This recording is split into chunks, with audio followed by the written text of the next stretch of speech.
Good morning to our daily news from the newsroom of Eatglobe in Varna.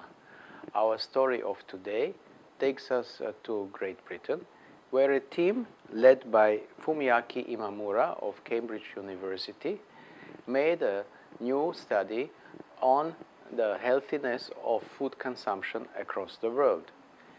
The study is only in relative terms new because the team used existing data collected by the FAO, the UN Health Organization, by the means of surveys in almost 200 countries, representing 90% of the world population. These surveys are conducted on a regular basis, and what the team did was to apply statistical methods in order to make the results of those FAO data comparable across countries. What they did was to group the foods consumed into one healthy group and one unhealthy group. The healthy group consisted of fruits, vegetables, beans and legumes, and other foods regarded as healthy. The unhealthy group consisted of foods with unsaturated fats, trans fats, cholesterol, sodium, as well as red and processed meats.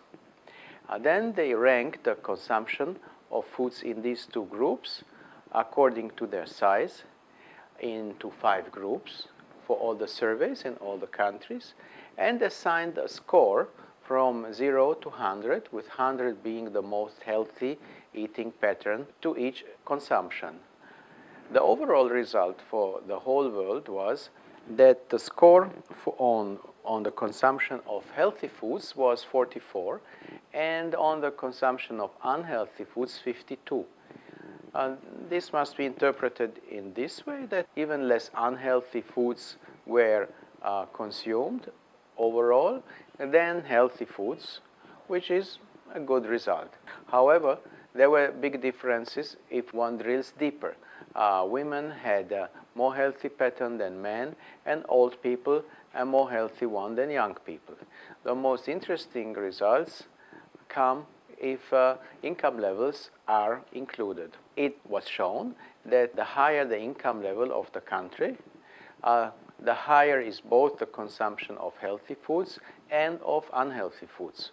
However, because the consumption of unhealthy foods increases even more, the overall healthiness of the food consumption declines. Poor countries have a healthier nutrition because they consume less unhealthy foods.